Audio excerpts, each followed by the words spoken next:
Okay, everything ready. Good morning, everybody. Welcome again for this new colloquium at the Instituto de Astrofísica Andalucía in Granada, in Spain. Good morning, everybody. Oops. Welcome again for this new colloquium. Sorry. Today we will have the talk by Dr. Philip Sarka, and he will talk about star-planet plasma interactions and radio emission. And Professor Sarka will be properly introduced by Isabel Marquez. So please, Isabel. Thank you very much, Rene. Good morning, everybody. Thanks for being here again. And first of all, thank you very much, Professor Sarka, for accepting our invitation. Professor Philippe Sarka is a directeur de recherche première classe at the laboratory LESIA, and he's also deputy director of the Nancy Radio Observatory, both affiliated to the CNRS Observatoire de Paris. He obtained his PhD in astrophysics in 1984 from Université de Paris 6, and he is permanent research scientist as a CNRS, the CNRS since 1985, so just the day after. He was involved as co-investigator of the Planetary and Solar International Space missions Voyager, Ulysse, Cassini, Stereo, Juno, Bepi, Colombo, and JUICE. And since 1983, he co-authored more than 300 refereed publications with a total more than 13,000 citations with an H index of about 60. And he has also wrote three papers or chapters in books and has been editor as well. He gave more than 80 invited talks at international conference and about 100 seminars in national and foreign laboratories. He has in fact numerous collaborations in France, in the rest of Europe, in USA, Brazil, Asia, and Africa. He has supervised about a dozen postdoc and a similar number of pre-doc students, and even a higher number of master students and many other undergraduate students between 1990 and today, and also supervising engineers in CDD and Nancy and Meudon. Among his former PhD and postdocs, most of them have now permanent research positions, and even 3 of them are professors. His main fields of interest are radio astronomy, both ground-based and space-based, and plasma physics applied to planetary and exoplanetary physics concerning atmospheres, ionospheres, magnetospheres, therion detection of radio emissions, and also the sun, pulsars, and fast radio bursts. And today, as Ren said, he will talk us about the star-planet plasma interactions and radio emissions. Thank you again, Professor Sarka, for being here, and I extend this invitation to when it will be able for you to come here to visit us at the IAA. Thank you very much, and the board is yours. Thank you very much, Isabel, for this introduction. So this is the subject of today's talk, and this is the outline of this talk. Each part will be quite brief, except the third one mostly. So I'll talk about radio emissions, detectability, the drivers for the emission, which are the star-planet interaction, and then extrapolate to exoplanets and say a few words about motivation comments, and if I have time at the end, say a few words about observations. So first about planetary radio emissions, this very short movies actually set the stage of the context of the interaction of the Sun with the solar system planets, the Earth to the left and Jupiter to the right. And you can see that actually there is an interaction of the solar wind with the magnetic field of these planets that creates a kind of a bubble that is the magnetosphere. And this magnetosphere that can be extremely large in the case of Jupiter, for example. You can see that the tail of the Jupiter magnetosphere almost reaches Saturn orbit, actually. And these magnetospheres are particle accelerators, and in particular, they accelerate electrons to keV and even MeV energy, but we are interested with keV in the high latitude regions. And these electrons follow magnetic field lines, and they will end for part of them in near the poles, the magnetic poles of the planets. And near the poles of the planets, they will precipitate. They will create this beautiful UV aurora that you can see here at Jupiter, for example, and I will come back to this image later to detail a little more it. And above the aurora, you have radio emissions that are produced by electrons along the field lines, and that I sketch here with cones of emission. And again, I will come back to this later. So in the case of Jupiter, Jupiter is the only, you will see why in a minute, is the only planet for which the radio emission can be studied from the ground, from the Earth, ground-based radio telescope. And as it is very intense, the emission is easily detectable with a relatively small instrument. For example, here's the LWA in New Mexico, and we can measure the intensity of the emission versus time, versus frequency, versus polarization in color here. And we can, on the ground, we are not limited by the performance of the receiver. And we can go, for example, to very fine structure here, a sub-second structure of the emission, that is structures in bursts. And all this tells us a lot about how the radio emission is done. Moreover, not only, for example, we have a lot of radio observation, for example, for solar bursts since a long time, but still no consensus about how these bursts are produced. And this is in part because we could not go into the source of radiation and make measurements in this source. In the case of planets, we could do so. So many satellites went into the auroral radio source of the Earth and made detailed measurements. And here I show you more recent ones that were done by Cassini at Saturn. So Cassini passed here in the red spot at a few radii from Saturn in the radio sources. And I will not detail this complex plot, but it's just to tell you that we have an exquisite details about the emission, so radio waves in the top panel. The dashed white line is local cyclotron frequency, and you can see that when we cross the source in the red square, the radio emission actually touches and even goes below the local cyclotron frequency. And at the same time, we can measure electrons in the source, and we could measure keV, so about 10 keV electrons here. And this can be put together and really constrain very well the theoretical emission mechanism. And actually, if you put together all the remote and local observations, you can summarize the properties of the radio emissions from solar system planets as this short list. They are extremely intense, very high power, very high brightness temperature.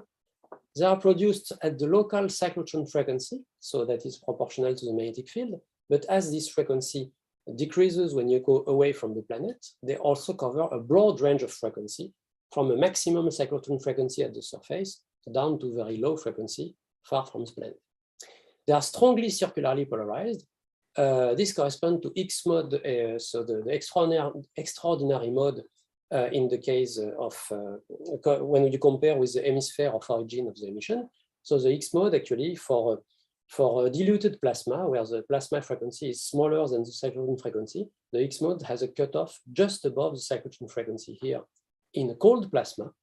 And when the plasma is hot, the cutoff of the X mode can go down slightly below the cyclotron frequency, actually.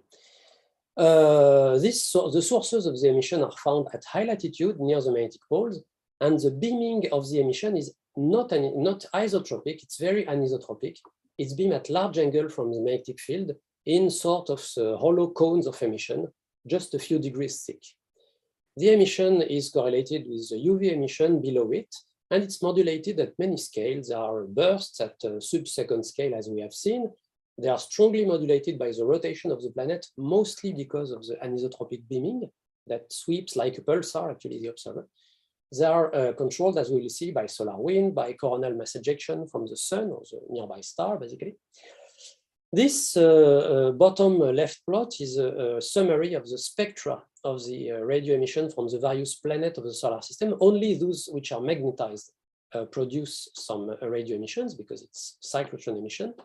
And the shaded blue, the blue shaded area is the below 10 megahertz. It's not observable from the ground because of the cutoff by the ionosphere of the Earth. And you see that most of the emission lie below this this cutoff. So because the magnetic field of the various planets are weak, typically of the order of a Gauss, the emission does not exceed 1 or 2 megahertz, whereas only for Jupiter, the magnetic field goes up to 14 Gauss, and thus the radio emission can go up to 40 megahertz here, and so be observable from the ground. And then, of course, when you reach the cyclotron frequency, the maximum cyclotron frequency at the surface of the planet, the emission is quickly quenched. And then you go down to synchrotron and thermal emission, which is not the topic of today's talk. So with all these constraints and the in-situ measurements, a very detailed theory of generation of this emission could be done, actually, could be created. And it has been summarized in a very nice review paper by Wu and Troyman here. And actually, this is a cyclotron emission, but cyclotron maser emission, so-called cyclotron maser instability. It requires low beta magnetized plasma, so with the plasma frequency much smaller than cyclotron frequency, keV electrons that are not at equilibrium. And these are examples. These are displays. The horizontal axis is velocity parallel to the magnetic field. The vertical axis is the velocity perpendicular to the magnetic field. The zero is here. If you have a Maxwellian, you would have a half disk decreasing to the outside. You see that you can observe many different non-Maxwellian features in the magnetosphere of the planets. One is the so-called loss cone. This is a downgoing electron. This is upgoing electrons.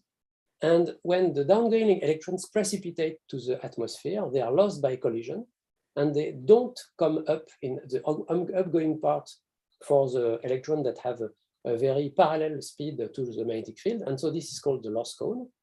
So there is basically no electron here. When you have an acceleration parallel to the field at some places, and then an adiabatic motion of the electron, you create this kind of shells and rings of particles. And all these are very nice features to produce the emission.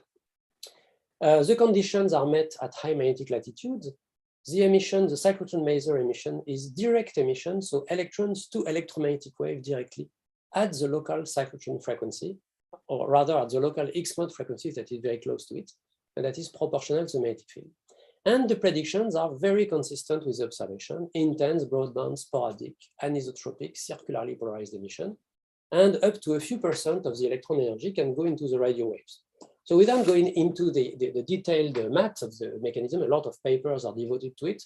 There is a resonance condition between the wave frequency, the cyclotron frequency of the electron corrected by the Lorentz factor, and the parallel velocity of the electron. So it's the frequency in the frame of the wave, or the wave frequency in the frame of the electrons.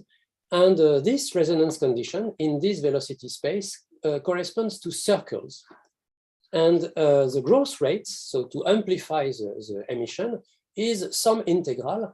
And the most important that it is the integral along these resonance circles of the derivative of the electron distribution into the perpendicular direction. So when you have positive gradients in the perpendicular direction, you are able to amplify the wave. And for example, you have positive gradients at the place of these arrows, at the edge of the loss cone, or below the shell of accelerated electrons. And so it can be demonstrated that the center of this resonance circle is related to the propagation angle of the wave relative to the magnetic field. And there is a relation between these angles and the loss cone angle. And finally, you can see that when you have a loss cone driven radio emission, it consists in waves that are oblique with respect to the magnetic field, because the resonance circle is shifted relative to zero. When you are amplified by the shell electrons, you can produce emission perpendicular to the magnetic field, because the resonance circle is centered on zero. And based on the cyclotron maser, we could, with colleagues from Lesia, develop a simulation code called EXPRES, Exoplanetary and Planetary Radio Emission Simulator. And it is a geometric code, except that the beaming of the emission is controlled by the cyclotron maser equations. And so this is, for example, an observation of Jupiter, so-called radio arcs, so the shape that takes the emission in the time frequency plane. And this is the corresponding simulation with EXPRES with very few free parameters. And this is another simulation that is compared to Juno observation at high latitudes. And you can see that the simulation is doing quite well in describing the shape of the emission. But it does not describe the emission intensity. That depends on the detail of the distribution function. And so it's very difficult to predict from first principle, I mean, without going to the source, actually. So we have many radio sources in the solar system. It was very tempting to look for the equivalent of this source for exoplanets. And so what is the detectability of this source? Jupiter is very intense. And so what is the detectability? This is again the spectra from solar system planets with in a thick line the Jupiter spectrum, average and burst. And this is synchrotron and thermal. You have various strong radio sources of the sky, the spectra that are represented here. This is a figure taken from Krauss. And you can see immediately that Jupiter and generally planetary Earth emission, they are extremely intense. They are more intense than most radio sources in the sky. And in particular, they are here as intense or within 1 order of magnitudes as the most intense solar radio burst. And so the contrast between Jupiter and its parent star is very small. It's 1 order of magnitude. Whereas if you compare, for example, in the infrared or in the visible, the contrast between the planet and the star, you have emitted light in the infrared, reflected light in the visible. The contrast is 1 million to 1 billion actually, with respect to a factor of 10. So the radio range seems quite favorable. And as in addition, it corresponds to the so-called radio window, the window in which the atmosphere is transparent between typically 10 megahertz and a few hundred gigahertz. It is a very favorable place, we think, to look for radio emission for exoplanets. But the problem is that, as you can see here, the sky background is very strong too. And so it's a statistical fluctuation. So the sky temperature can be described, the galactic temperature can be described by this formula with F, the frequency in megahertz. And so this will be affected by statistical fluctuation that will depend on the effective area of our telescope, the bandwidth and the time integration of the observations. And if you take Jupiter as a reference, so with its flux of 10 to the 8 Jansky for the more or less peak flux or intense flux at 1 AU, you can have a very simple formulas that describe the maximum distance at which you can detect a signal that is Xi times Jupiter with a given effective area, or the effective area, minimum effective area that you need to detect a signal that is at distance d, again, a signal that is Xi times Jupiter. And these are examples with just 1 time Jupiter, so Jupiter itself, with 5 sigma detection. If you want to detect with a 100,000 square meter array, it's a large array, it's typically LOFAR, for example, or UTR2, and it will be exceeded by the future SKA. This is this is a frequency in megahertz, various values of the product bandwidth by time integration, 10 megahertz 1 hour, 3 megahertz 1 minute, 1 megahertz 1 second. And you see that the maximum distance is small actually for that. You cannot detect Jupiter at more than a fraction of a parsec or 1 parsec, but it does not emit above 40 megahertz here anyway. So it's not favorable. So if you look in another way, which kind of effective area you need to be able to detect at 5 sigma Jupiter at a distance of 5 parsecs, again, you see that you need typically many square kilometers. So this is not really favorable. So actually, we have to understand what are the emission drivers, and can we, because we cannot predict intensity, can we have scaling law that will give us indirect predictions? And from this, can we extrapolate to exoplanets? So this took me several years actually of work. And to make a long story short, I identified several mechanisms that are at the source of radio emission. One is, of course, the solar wind magnetosphere interaction that gives rise to radio emission in the magnetosphere, the one I showed you, the spectra mostly. This is a super-Alfvénic interaction, so there is a bow shock because the wind is faster than the fast and Alfvénic modes. And it was found in observation from a spacecraft, from Voyager, from from several planets, here the Earth, here Saturn, that there is a strong correlation between some solar wind parameters, the pressure, the velocity, and the auroral radio emission. For example, here at the Earth, correlation between solar wind speed and the flux of the auroral kilometric radiation from the Earth. Here, a very nice correlation between the solar wind pressure and the Saturn radio emission. And here, an illustration. At some point during the Voyager 2 flyby of Saturn, Saturn was actually inside the tail of the magnetosphere of Jupiter. So the solar wind was just cut off and the radio emission was also cut off. So there is a strong correlation here. So how can we quantify this correlation? So actually, when only the Earth, Saturn, and Jupiter radio emission were known, Desch and Kaiser, in a Nature paper, just found that this point could be aligned in a diagram where you have the radio power on one axis in log scale, and some quantity that is related to the low solar wind pressure, like, for example, the size of the magnetopause in abscissa, or the power of the solar wind on the magnetopause. And there was some alignment. And the ratio between the input power from the total power from solar wind and the radio emission was 10 to the minus 5, so very small ratio. And this was used to make predictions for Uranus that actually worked not so bad. And Uranus was in this range, and Neptune also. I will show you the thing. But it's not obvious, I mean, why there is a correlation with, between the radio power and the incident solar wind that is typically made of sub-electron volt particles. And so actually, when you look at the solar wind that is expanding at a quasi-constant speed with a number density decreasing as 1 over distance square, radial magnetic field the same, azimuthal magnetic field of 1 over the distance, because the spiral becomes more and more azimuthal with the distance. Actually, you found that the square of the magnetic field, that is the Poynting flux, the magnetic field pressure, varies as the density by the kinetic energy in the solar wind. So actually, the kinetic power and the Poynting flux, the magnetic power, vary the same way in the solar wind, and the ratio between the two of them is approximately 170 beyond the orbit of the Earth. So actually, based on that, okay, you can compute the radius of the magnetopause from pressure equilibrium between the outside and the inside. And then you can compute the kinetic energy flux from solar wind on the magnetopause cross-section. And you get, when you add the observation from Uranus and Neptune, so here you have the auroral radio power in ordinate that is integrated over time, frequency, and beaming. And the incident kinetic flow power in abscissa, you have very nice correlation. Here I separated the hectometer and decameter emission from Jupiter, but it's not very important. But you can do the same with the Poynting flux, because as I said, the functional variation is the same.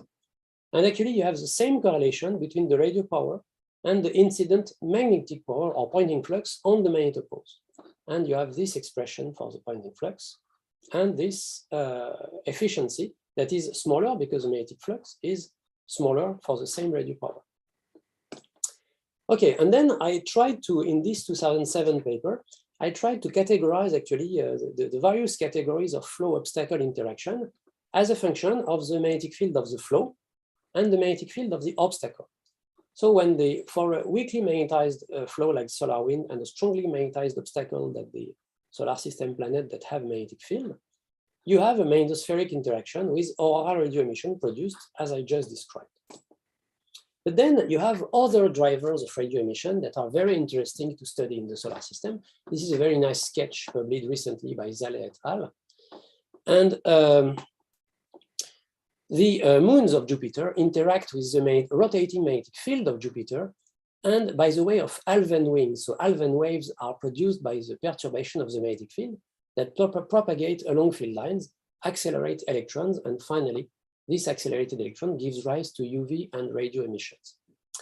And this interaction can be summarized, for example, here you have IO, magnetic field line that arrives because IO has an ionosphere. There is a magnetic perturbation that propagates along the field line at the Alfvén speed, and the envelope of this perturbation is the so-called Alfvén wings that carry currents and that can accelerate particles to the planet. And this is a sketch of the interaction. And indeed, at the footprint of this Alfvén wings, you can see. So this is the oval here is the main auroral oval that is due to the magnetosphere ionosphere coupling or magnetosphere solar wind coupling, depending on the planet. And here you see very bright spot related to the Io-Jupiter interaction. So at the other end of the magnetic field line here, you are at the vicinity of Io, and you have the same for Ganymede and Europa here. And you have very strong and structured radio emission in the time frequency plane that are also identified with this Io-induced emission. Io is not magnetized. So actually, it was possible to compute what is the dissipated power by this interaction. So there is a potential drop perpendicular to Io because of the electric field of the V cross B, velocity of the flow, and magnetic field of Jupiter. You have no solar wind in this story. You are inside the magnetosphere of Jupiter, and the size of the obstacle.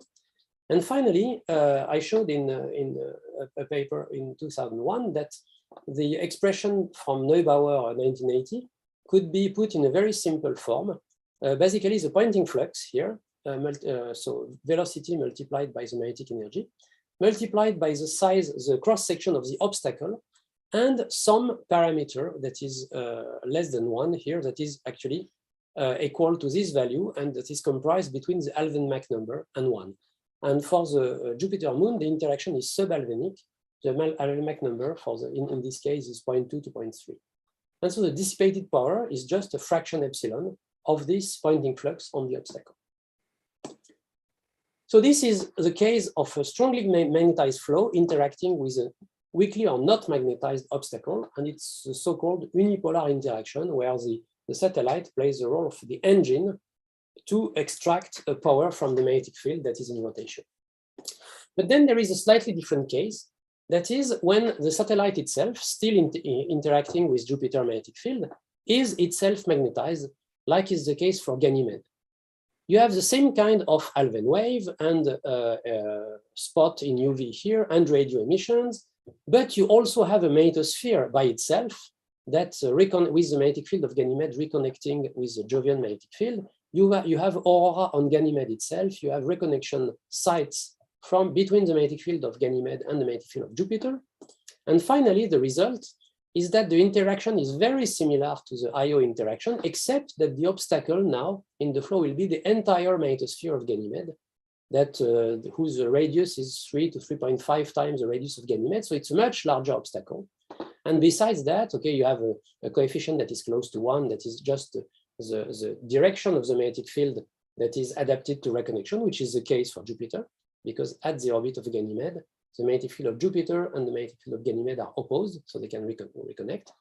And you have, again, a dissipated power that is related to the flow of Poynting flux on the obstacle, multiplied by an efficiency that was estimated by various authors to be 0.1 to 0.2. And this was the case of the so-called dipolar interaction. So when you have both a strongly magnetized obstacle and a strongly magnetized flow that interact. So in summary, of course, this is a very short summary. When you have a super-Alfvénic flow obstacle interaction like magnetosphere, you have a Poynting flux on the obstacle, and the dissipated power can be taken as a fraction that we don't know of this Poynting flux. You have an Io-Jupiter interaction through Alfvén waves with a dissipated power that is a fraction epsilon that is typically 0.2, 0.3 of this Poynting flux. And in the case of Ganymede, the fraction is between 0.1 and 0.2. So in all cases, we have the same kind. It seems to appear that we have the same kinds of relationship with the Poynting flux driving actually the flow with an efficiency factor that is smaller than 1, of course, and in the order of tens of %, and that could be applied to all flow obstacle interactions. And of course, when you have no magnetic field in the flow nor in the obstacle, you don't expect to have cyclotron emission because just you have no magnetic field, so no interaction, no production of radio waves. So with this was done in between 2001, 2007. In the meantime, there were better observation of the spectrum of Jupiter emission with Cassini, so more quantitative measurements here. Better quantitative measurements of the Io-Jupiter signal, of the detection and measurement of the Ganymede-Jupiter induced radio signals. So this so-called longitude of observer, phase of satellite are diagrams that allow to identify the source that are related to Io, related to Ganymede here. So I won't go into details, only if you have questions. And then we could add these points more or less accurately measured from the Io-Jupiter and Ganymede-induced radio emissions and compare the radio power that we measure in all cases with either the incident kinetic power on the obstacle, that is very small in the case of Io and Ganymede because because there is not much plasma in the magnetosphere of Jupiter, or to the incident Poynting flux. And you see that, as we suspected from the previous slide, actually, it is the radio power versus the incident magnetic power, so Poynting flux, that gives an alignment of all the points here. even if the detailed physics is different in the various interactions, we have a kind of macroscopic relationship with a slope that is near 1 and an efficiency that is about 2 × 10⁻�3, so between the radio power and the Poynting flux, that seems to organize all known radio emission in the solar system. So this is quite interesting because it tells us that even if we are not able to actually predict the intensity of the radio emission from first principle, we may have a scaling law that will guide our predictions. And so when we want to extrapolate to exoplanets, you look at the census. We have now, so this slide was updated yesterday evening. So we have, so I hope it's not, it's still valid. We have more than 1,000 exoplanets in more than 300, 700 systems. So part of them multiple, a lot detected by transit. We have a 15% fraction that is really hot Jupiters, closer than 10 radii from their star, and another 15% between 10 and 20 radii from the star. This is a website where you can find all statistics. And we have 180 hot Jupiters with a periastron that is closer to 5 to 10 solar radii. And on the stellar side, we know that for the sun, the magnetic field, the large scale field is order of 1 Gauss, but we can have loops that can go to 1,000 Gauss over a few percent of the surface. And we have magnetic stars, of which the magnetic field can be, the large scale magnetic field can go to hundreds of thousands of Gauss also. So this is, so what I did in this, this was preliminary paper, the Astrophysics Space Science paper of 2001, and the more developed Planetary and Space Science paper of 2007. What I did actually is just to keep the sun as a star, and so to see what happens when you take Jupiter close to the sun with parameters from the plasma from the solar environment. So this is the distance in log scale in stellar radii. So the Earth is as 213 solar radii, Jupiter a little above 1,000 solar radii. And this is how the electron density of solar wind varies with the distance to the sun. There is some uncertainty close to the sun, but it's approximately true. And this is how the solar wind speed varies. And it's very interesting because solar wind speed is here. So there is the acceleration region within 5 to 10 radii, where the solar wind is accelerated. And then the speed basically is constant over the solar system.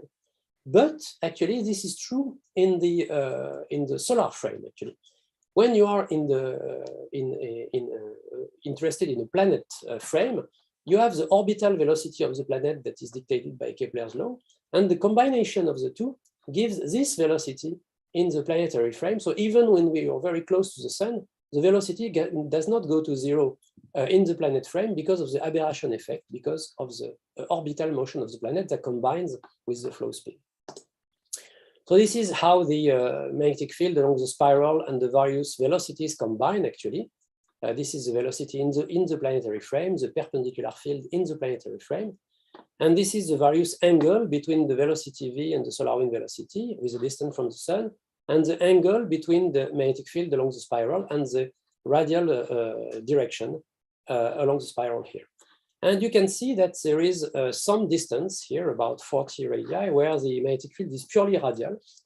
So when you look at the interplanetary magnetic field, you have the azimuthal and the radial component that here, but you can compute from this and this geometry the perpendicular magnetic field in the planet frame, and this is the one that will enter in the Poynting flux, and appears here because of this combination of angles at 30 to 40 solar radii, a kind of what was called by Joachim Sauer later, a corridor of vanishing motional electric field, and so vanishing in a perpendicular magnetic field here.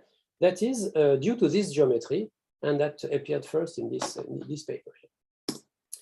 So with these parameters, electron density, velocity, magnetic field, perpendicular magnetic field, we can compute the kinetic power per unit area and the Poynting flux or magnetic power per unit area versus the distance in the solar system. And you can see that whereas the kinetic energy flux gently increases when you go closer to the sun as typically 1 over distance square, it's true indeed, that's what I said at the beginning, for the Poynting flux when you are beyond the Earth's distance. When you get closer than the corridor, typically, then the increase is much stronger. It's in 1 over distance to the 4th, because the radial magnetic field plays a role in the perpendicular field in the Poynting flux. If you take into account the fact that when you take Jupiter closer to the Sun, the magnetopause will shrink because the magnetosphere will sustain a higher power from the outside. And so the radius of the magnetosphere will decrease, still remain much smaller than the star-planet distance, so it remains detached from the star. Then you can combine all this to compute the total dissipated power on the obstacle, either kinetic or Poynting flux magnetic. And in the realm of hot Jupiters, you're here, typically 5 to 10 radii, and you can see that from if the power dissipated at Jupiter from solar wind is 1, then the kinetic power increased by 1000 when you go to hot Jupiter, and by, sorry for the small format problem, from 10 to the 5 due to the Poynting flux. So if our scaling law that we determine is indeed concerned by the relation between the radio power and the Poynting flux, we have a reservoir basically of 10 to the 5 in Poynting flux power, and so in radio power for hot Jupiters.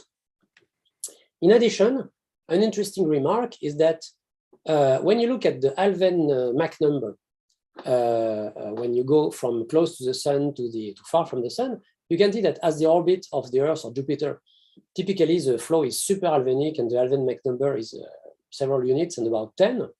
Whereas when you are in the hot Jupiter regime, the flow becomes sub-Alfvénic because the velocity decreases. And so you are in a situation that is relatively similar to the Io Jupiter or Ganymede Jupiter interaction. But you have a problem. Because of the solar corona that is dense and that is decreasing much more slowly than the magnetic field of the Sun in the solar wind, the ratio of the plasma to cyclotron frequency in the solar corona is too large for allowing cyclotron maser, except in strongly magnetized loops. So for the 1 Gauss average field, it's not good because you have the plasma frequency dependent that is here and the cyclotron frequency that is below it, and that's too low. It's only if the magnetic field is 10 or 100 times higher then that indeed you can have a ratio Fp over Fc that is favorable for cyclotron maser in the hot Jupiter range. And so in order to have radio emission induced by the orbital body, the body in orbit with respect to the star, you need to have a stellar magnetic field that is much larger, or 10 to 100 times larger than the Sun. And in this case, because the induced radio emission will be in the stellar field, you can have an emission that is at higher frequency than the emission from Jupiter. And so in this case, the exoplanet can be a strong driver, not an emitter by itself, but a driver of radio emission in the star's magnetic field. In the case where the two bodies are magnetized, like Ganymede and Jupiter, so like a planet and a star strongly magnetized, you will be in a system that is very similar to interacting magnetic binaries. And in the recent years, so this was an old paper by Ip et al. 2004, and that looked at the topology of the magnetic field of the planet relative to the magnetic field of the star. So align, anti-align, radial, and so on, and to compute shape of the magnetic environment of the planet in the stellar magnetic field. So with various topology, closed, open, or radial. And this was redone with in a much more fancy way and detailed way in a series of papers by Strugarek and collaborator. And this is an example where you have the star, its magnetic field, and depending on the align, anti-align, or perpendicular nature of the orientation of the planetary magnetic field, you can have different shape of magnetosphere and interactions with a connection or not of the planet to the star directly along the magnetic field lines. So finally, if you, I would say, believe this prediction, this scaling law that was obtained for solar system planets, and so the radio power is proportional to the incident magnetic power or Poynting flux here, and you want now to just draw a line through this, so either the line you take a slope one or you take the best fit that is close to one, and you extrapolate this to the kind of Poynting flux that will experience hot Jupiter due to star-planet interaction, then you have predictions of radio power that, of course, are also 10 to the 5 times larger than Jupiter's, actually. And this slope has, this line has a slope 1, and again, a proportionality parameter about 10 to the minus 3. And this 10 to the minus 3, you can understand it as 20% efficiency of dissipation of the Poynting flux at the planet, and then from the accelerated electron that comes from this dissipated power, maybe 1% going into radio waves. And so without making a detailed calculation, this is the kind of number that we have. And this 10 to the 5, of course, was for a solar-type star. But in addition, if you have a star that has a magnetic field higher than the sun, then you will have this 10 to the 5 factor that is affected in addition by the ratio of the magnetospheric size with that of the star and the stellar magnetic field with respect to that of the sun. So you can go to 10 to the 6 or more. This is, of course, if there is no saturation that prevents these powers to go to such high values. And if the magnetic field of, in the case of magnetospheric emission, in the magnetic field of the planet, so indeed is present with high enough values. I noted in a paper of 2010, I looked at the literature, I found one case for this star that was an algol magnetic binary. Numbers were published that would allow to estimate the Poynting flux in the interaction of this binary star and the radio power emitted.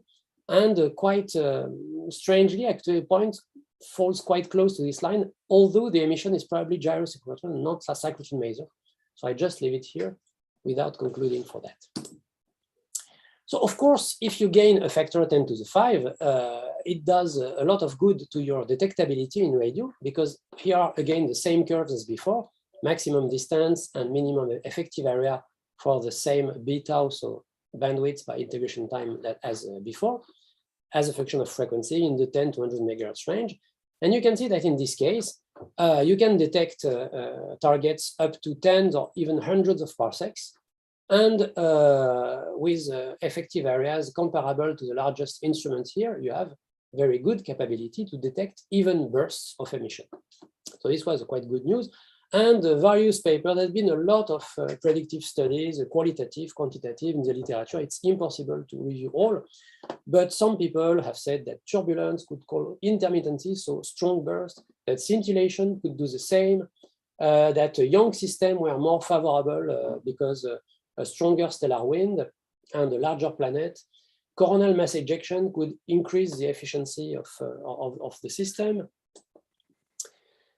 There is a question, do the planets, especially hot Jupiters, do they keep a magnetic field? Because these planets are spin orbit synchronized by tidal forces, which means that their orbital, that their rotation speed will decrease. And we don't know how to describe magnetic field from scratch. But again, there were scaling laws that were built for magnetic field organization from what is observed. And the magnetic moment is very often proportional to some power of the angular rotation of the planet. And so if there is spin orbit synchronization and slow rotation, it could be that the magnetic field decays.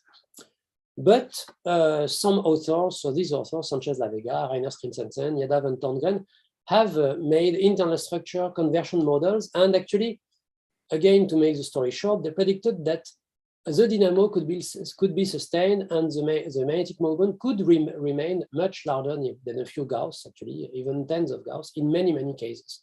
So I would say we have good hope that we have good systems to observe.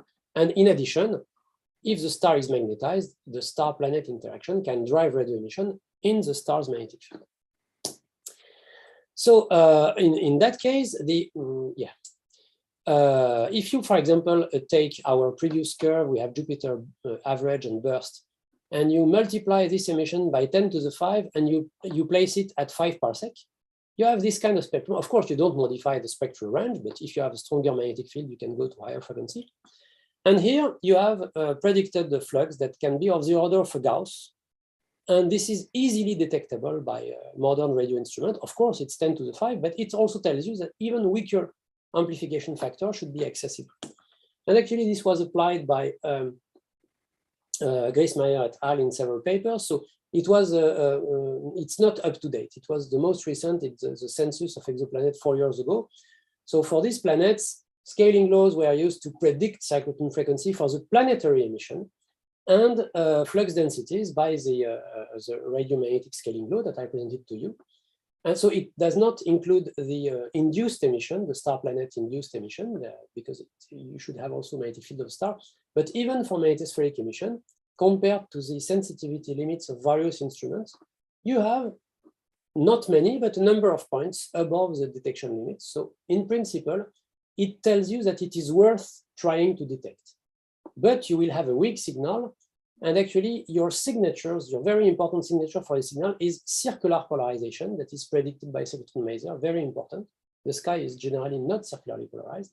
And periodicity of the emission at the rotation of the planet, which means for hot Jupiter at the orbital period. Some papers even looked at detailed stellar magnetic field determined by Zeeman Doppler imaging. And then there was field extrapolation that was done by some models. And then the planet was put to orbit into this field that is variable along the orbit. And some time variation of the radio signature could be predicted, very strong, hundreds of milligensky in the case, for example, of HG 189733, but very variable also. And this was done in this paper, for example. And so this guides the observation that we want to do, because this observation, we know they will be difficult. And so it's good to have guidelines. And even some early papers, Wilson Wood, totally independently, looked at the terrestrial planet white dwarf interaction and reached a very similar Io-Jupiter interaction and magnetic scaling law on their own. They studied the lifetime of the system, and actually they found that in this case, many gigahertz radio emission of typically microgensky or up to milligensky could be predicted for this very strongly magnetized white dwarf that are also interesting targets, especially when we'll have SKA. But even now, it's interesting. Now, a brief parenthesis for the motivation of all these studies. Okay, we have determined the emission drive, so we know very well the radio emission mechanism, but we cannot transpose them in unknown places to determine intensities. So we have identified emission drivers, made scaling laws, extrapolated them. So why do we do all that? The main reason is that we don't know well the magnetic field of the exoplanets. We have very little waves to measure them. So this is, for example, the mass-radius relationship for all known planets, and including solar system planets in red and exoplanets in black. And these points go across the bags that correspond to pure hydrogen, pure water, pure rock, pure iron. And we have only, and you see, for example, Jupiter is here, Saturn is here, but the magnetic field of Jupiter is much stronger than the magnetic field of Saturn, which is itself weaker than that of the Earth, of Uranus. So actually, there is no easy way to determine magnetic field from the observable parameter, like mass and radius. And in addition, you can see from this sketch, in each box here, there is a different planet from solar system. And without going into details, when you study them in detail, you found that their structure and the dynamics of all magnetosphere is very different. In some cases, it's controlled by the solar wind convection. In some cases, by the co-rotation. In some cases, the magnetic field is tilted. Some cases, the magnetosphere is very big. In some cases, it's very small. And so there is basically no room for particle acceleration. So it's very, very variable. And we are more or less in the same situation as before the detection of the discovery of hot Jupiters with solar system formation models. Everybody tried to form rocky planets close to the sun, giant planets far from the sun. And when hot Jupiters were found, it just changed everybody and everything, and we could do population studies. And here, we would like to have many more magnetospheres detected, magnetic field and magnetospheres detected, in order to do population studies and see what are the general characteristics that apply to populations of exoplanets. In addition, with a former student of mine, Sébastien S., we have used the EXPRES simulation, the model of dynamic spectra, that was very successful for Jupiter and Saturn, for example, and we have applied it to do predictions from exoplanets. And so our purpose was, depending on the dynamic spectra, so time frequency images that we would observe with intensity here and polarization here, depending on what we observe, what can we deduce on the system that we observe. And actually, again, I don't have time to go in detail, so I refer you to this paper, but we showed that we could determine, depending the revolution period of the system, the rotation period of the planet, see if both are synchronous, the type of interaction, if it is rather star-planet interaction or magnetospheric emission, if the emission comes from all longitudes or from some spots, the tilt and the amplitude of the magnetic field, and even some information about the plasma by the low frequency cutoff of the emission and the orbit inclination here. So we can draw actually a very large number of interesting parameters on the system that cannot be obtained by other means if we detect radio emission in the time frequency plane with enough signal-to-noise ratio, typically a few dB. And this is summary. We can learn about planetary magnetic field and tilt, so about dynamo and planetary interior structure. We can measure planetary rotation and so confirm directly spin-orbit locking. We have access to orbit inclination, perhaps presence of satellite, the type and energetic of star-plasma interaction. There are implications for exobiology, atmospheric escape, erosion, the protection from the bombardment of the atmosphere. For me, the most important is the comparative exomagnetospheric physics. So as I said, population studies in order really to see what are the general characteristics and the specific characteristic of magnetospheres. And it could be a discovery tool when it will be working well, for example, for planets around active stars that cannot be measured by transit, for example. A few comments, because this scaling law is still a very crude and very approximate law. So first, I looked a long time ago, it's not published, about the relation between the auroral hydropower that I measured integrated for the 5 planets of solar system and some rotation-related quantities, period, angular frequency, corrotation electric field. And there is some small correlation with the correlation electric field, but not very clear.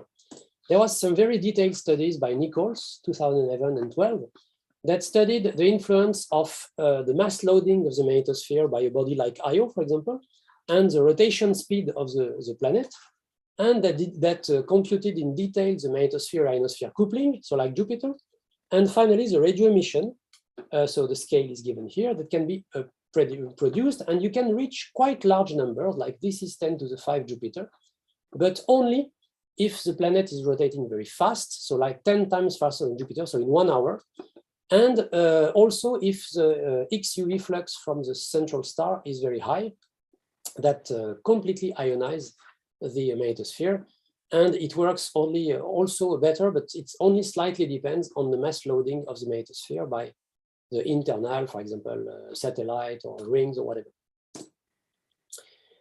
There were also oh, sorry, I did not I did not put the indices and so on. There was also some very detailed works that were done in order to refine the study of satellite-planet interaction by Sauer et al. So the Poynting flux was found there. So the expression that I found in my papers was found again by Joachim Sauer and colleagues, but with a small corrective factor, which is 2 to 6 times V over Alfvén velocity, V over VA. And this is quite close to 1, actually. The worst case is it can reduce by a factor of 10 the prediction of the radiomagnetic scaling law. And this factor is partly absorbed in my epsilon factor, but mostly on many orders of magnitude, the general behavior remains. There was also a very nice paper by Nicol and Milan, 2016, that refined this time the solar wind magnetosphere interaction, computed the magnetospheric convection, and showed that actually the convection potential, so that is across the magnetosphere, that will accelerate the plasma and feed the solar wind controlled emission, it is saturated. The mechanism of saturation is not completely understood. It could be through a limited reconnection of magnetopause or Alfvén wave reflection of the planet. So there are several papers cited in this one. And it could lead this saturation to a reduction of 1 to 1.5 orders of magnitude compared to the naive, I would say, my radio scaling law. There is a paper I participated to by a colleague of yours, Jacobo Varela, in Spain, that is doing numerical simulations in order to estimate in various configurations the dissipated power. And so this could help to quantify the functional variation of this scaling law. As a summary, I would say this scaling law is really approximative. It is order of magnitude correct only for order of magnitude, but it allows order of magnitude prediction, and it allows source selection to target your sources for observation. Interestingly, there is an application of the Generalized radiomagnetic Bode's law. I don't like the term Bode's law, but I prefer scaling law, but it was much used in the literature. In 2003-05, there was an optical hotspot observed on this planet, on this star, in the calcium line that was attributed to an orbiting planet that was known because it was supposed to be modulated at the phase of the orbiting planet. So these are observation, residuals, power versus time, and this versus rotational phase of the star, nothing, and orbital phase of the planet, it's clearly organized. So it's this kind of interaction here. And at that time, I wrote in a paper that the power involved in the interaction implied either a very large magnetic field for a star or a very large obstacle size because it could not work. The power was too big for that. And actually, the magnetic field for the star was determined by some way to be only 3 Gauss.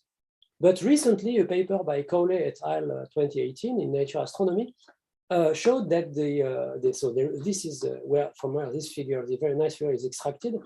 They showed that actually for the red point for HD 179949, they could find an estimated value with a lot of uncertainty, but an estimated value of several tens of Gauss for this planet.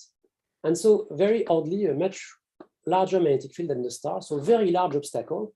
And indeed, in this case, you can reach with the radiomagnetic Bode law, this 10 to the 20 watts. So these authors did not think useful to cite our early criticism. That is too bad, but that's the point. There was also a very nice paper about the phase of the orbital signal, because when you have a planet in orbit, the interaction between the planet and the star is not radial. It should go back along the magnetic field of the spiral at the Alfvén velocity. And so it takes some time, and it means that any implication on the star, radio or hotspot, will be out of phase with respect to the position of the planet. Okay, I don't read this very complicated. I just wanted to let it in the recording, but in the handbook of Exoplanets that was published in 2018 and updated in 2020, I tried to gather everything that we knew about flow obstacle interaction, depending on the magnetic field of the flow, small or large, Alfvén character, super-Alfvénic, sub-Alfvénic, the magnetic field of the obstacle, and to find known examples or expected star-planet interaction for that. And all that I told you is typically listed here with expected radio signature from cyclotron maser here. And a very interesting thing is that in this general frame, there is one very odd example that also takes its place.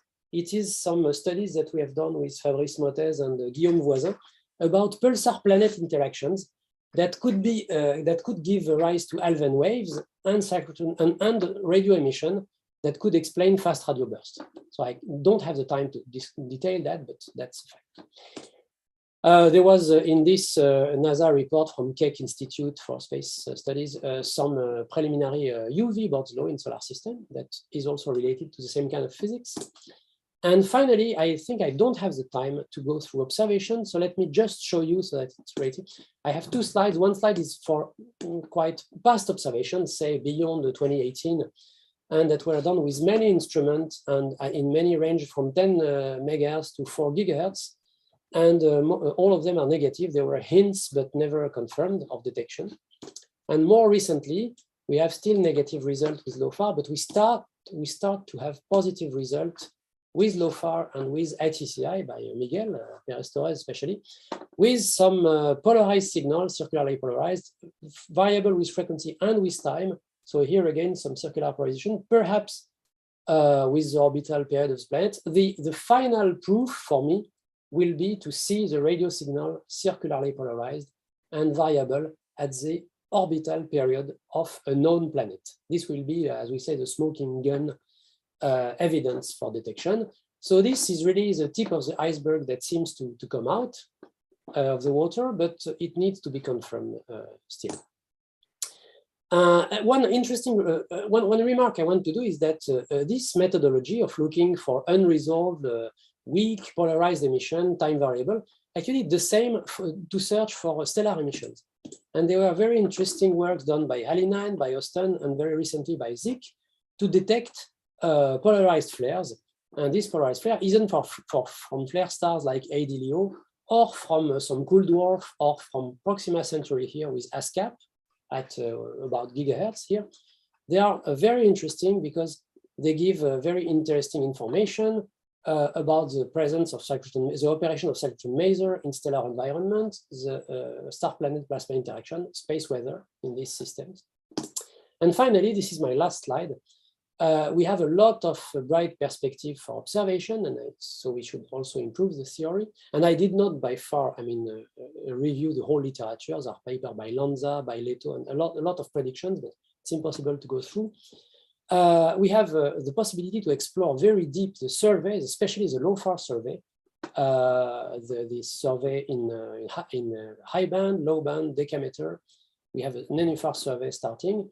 We have started to implement a new method that is a kind of integral field spectroscopy in software in these surveys, and it's very promising.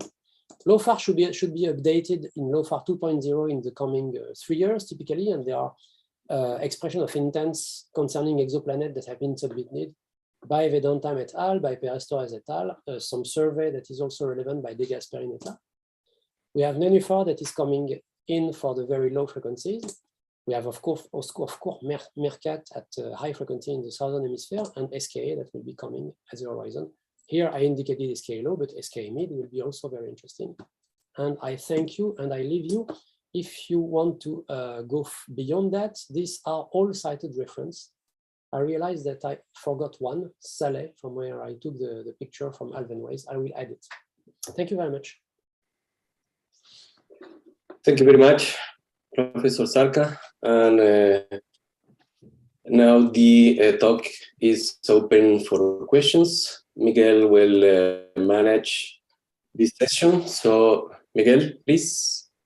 Okay, so yeah, there is, well, thank you very much, first of all, Philippe, for this wonderful talk. A lot of information. I think this has been very, very useful to me, certainly, and I hope for most attendees, not to all. Let me ask if anyone has a question. If not, I have a number of them. I don't see any. Oh, let me see if in the second page. No, so let me then start so to warm up with some questions. So one of the things actually that came as a surprise, well, as a question to myself, but I drop it to you because you show this beautiful UV aurora in Jupiter, is that basically the UV aurora is seen in the atmosphere, but the low frequency coherent emission from the cyclotron is from the, of course, the magnetosphere, which is above. Yes. So why? I mean, it comes from two different sites. But there is now you show this UV Bode's law that has it. So what is then the basis? I mean, because in the end, it seems to boil down to the same physics in the end. But why is it that the UV aurora is happening in the atmosphere? I mean, and let me just formulate a second question that was asked to me also. Is that, well, couldn't it be that there is low frequency emission comes from the atmosphere? My understanding is that you need these field lines at these kilo electron volts to have this emission. So you need to have this in the magnetosphere of the planet. There is no way to produce this kind of radio emission from the atmosphere, but maybe. Yes. Yeah, absolutely. So yeah, I'll try to respond shortly. So the UV aurora comes from the atmosphere because actually, and we observe it on Earth also. We know that it comes from between 70 and typically 200 kilometers. And this comes from the fact that incoming electrons are keV to tens or hundreds of keV will bombard the atmosphere and collision with the atmospheric atoms and excite them. And we can observe in the aurora, for example, from the Earth, lines that correspond to the de-excitation of oxygen, of nitrogen. And so the bombarding electrons just excite the atmospheric particles, and then they de-excite by emitting the UV emission. But actually, you cannot produce cyclotron radio emission in the atmosphere itself, because the mean free path of the particle around the magnetic field, around their cyclotron, is very small. There will be collisions immediately, and they will be lost by collision. And this is indeed the origin of the loss cone that you see above them. The particles that come down and that go too deep because they have a velocity that is too parallel to the field, their mirror point is very low, so they are lost by collision. So actually, to have a free cyclotron motion, you can have it only above the atmosphere. So why would there be correlation between the UV and radio emissions? Because the electrons that produce both emissions are accelerated by the same processes in the magnetosphere.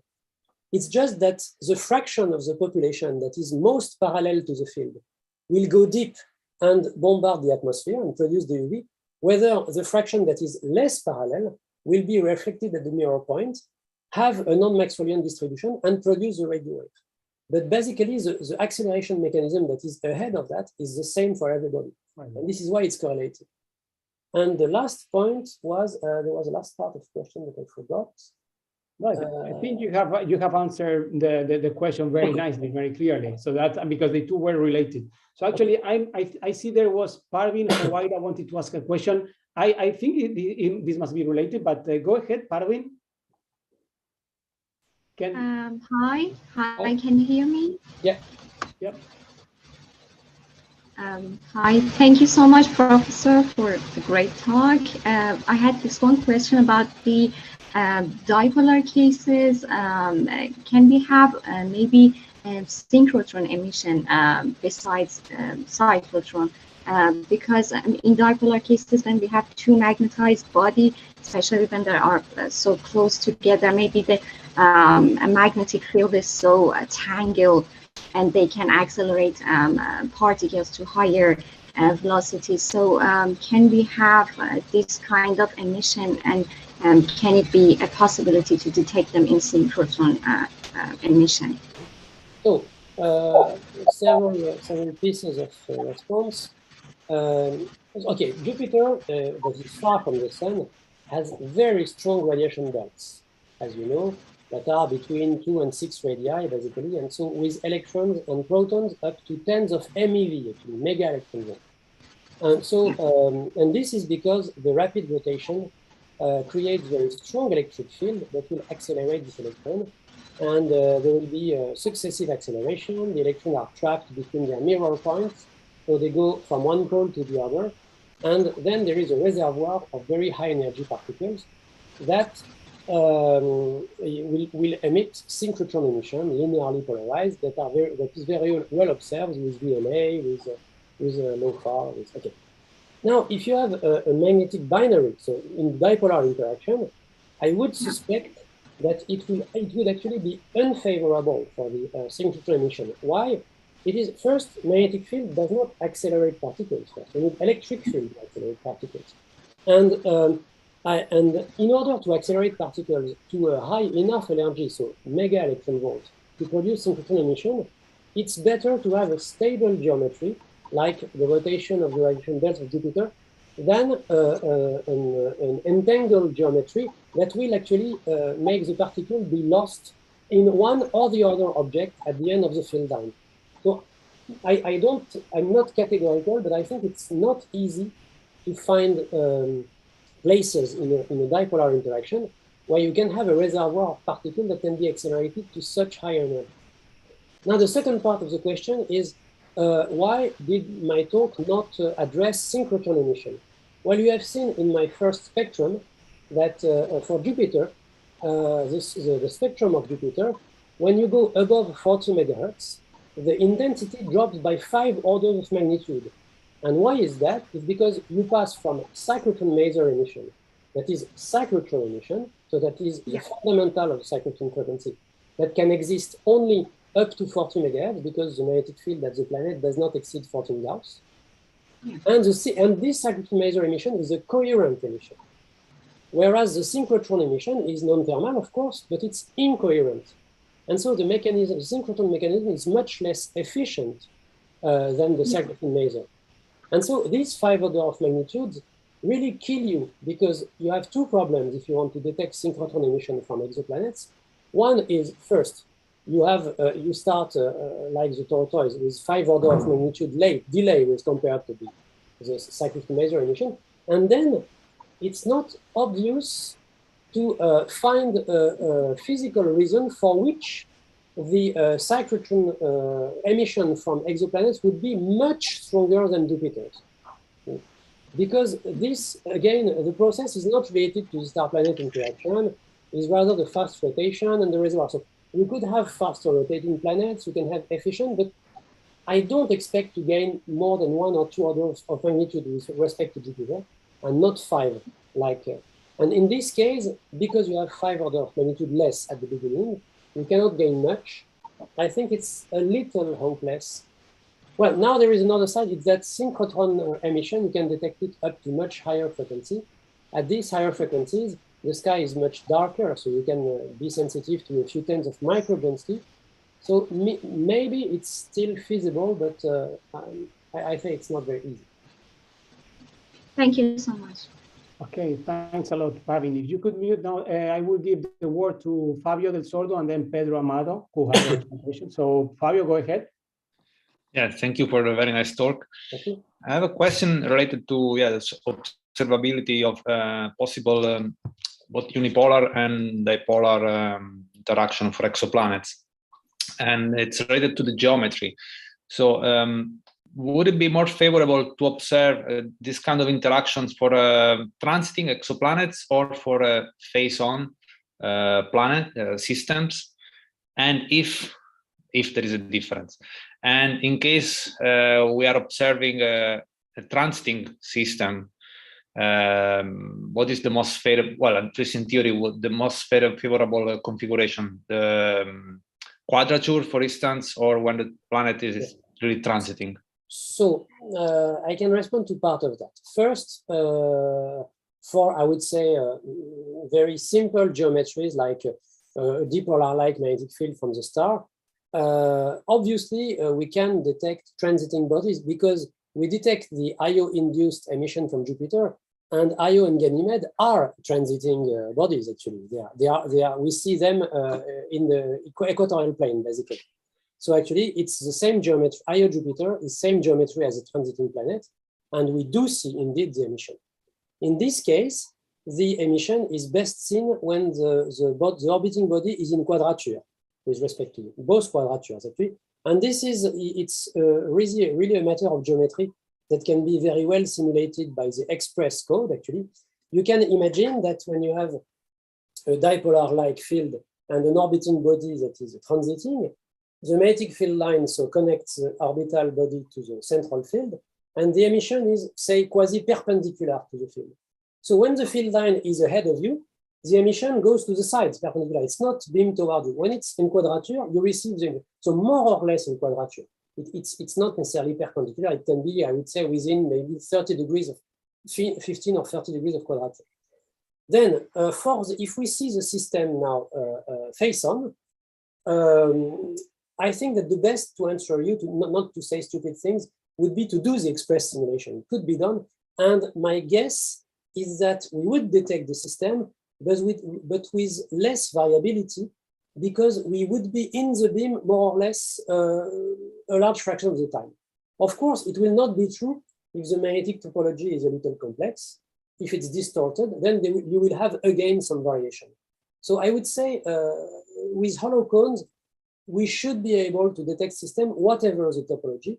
It is easier to understand for transiting system with simple magnetic topology. Thank you very much, very clear.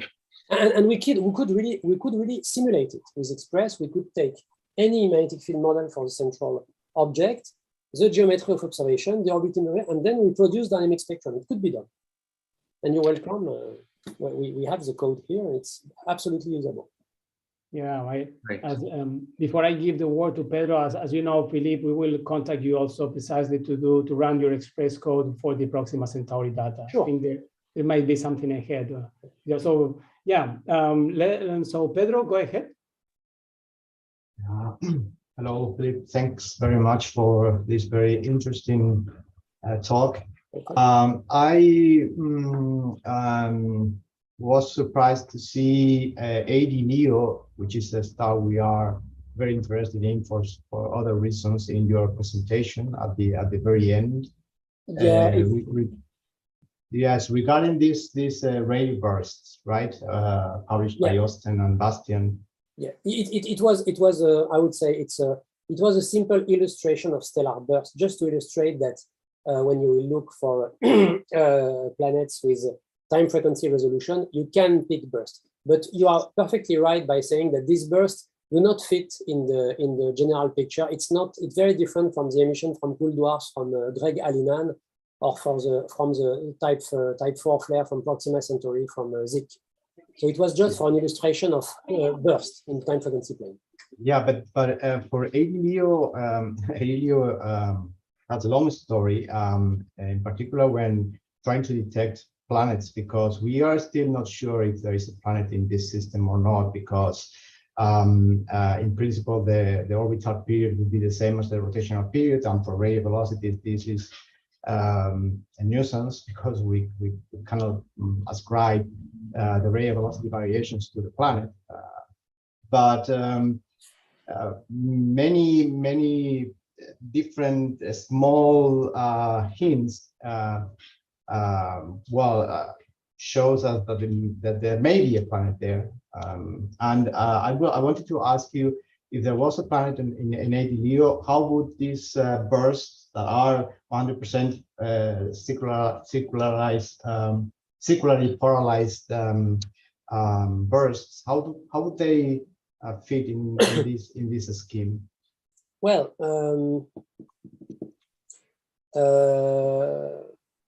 you said that I've got number in mind. You said that why would be the orbital period of a planet identical to the rotation of the star? Well, we see radio velocity variations with the same periodicity as the rotation of the star, from photometry and from other indices. But there would be no reason actually for the planet to be on the synchronous orbit, right? There is no physical reason. There is no tidal or some reason for that. No. No, in principle, not that we know of. But there are quite a few planets that have been found transiting and that show the same orbital period as the rotation period of the star. That we don't know why they are synchronized, but this is one of the cases. Yeah, I would say that from the point of view of the radio emission, if indeed the orbital period is the same as the rotation period of the star, then we have a problem also, because because you will observe, okay, circularly polarized burst, but the cyclotron maser can operate in the stellar corona or induced by the planet. You will have some complex beaming that will induce some rotational modulation. But how to decide between the star and the planet? So it's possible that with the polarization information, so the sense of polarization, and maybe if we have access to low frequencies, the low frequency cutoff, maybe of the emission, there might be some hints indirectly to find it, but I have to think more and to think about simulation. But it's not obvious, for sure. For sure, it will be confusing. Sure. Okay. Well, we keep talking about this. I will. With pleasure. I will send you. Thanks. Okay. Thanks a lot for the question, Pedro, and Philippe. So, more questions? If not, I think this has been a very interesting talk, but I think we already are almost 1 hour and a half. Actually, yeah. So maybe if not, I think we can stop. Maybe Rene stop recording, and we can now still stay a few minutes with Philippe just to thank you. Okay. So we end the talk here, and please stay for a few minutes after the end of the recording. Thank you very much. Thank you very much, Philippe. Thank you all. Thank you. Thank you very much for attending. Yeah, but thanks so much.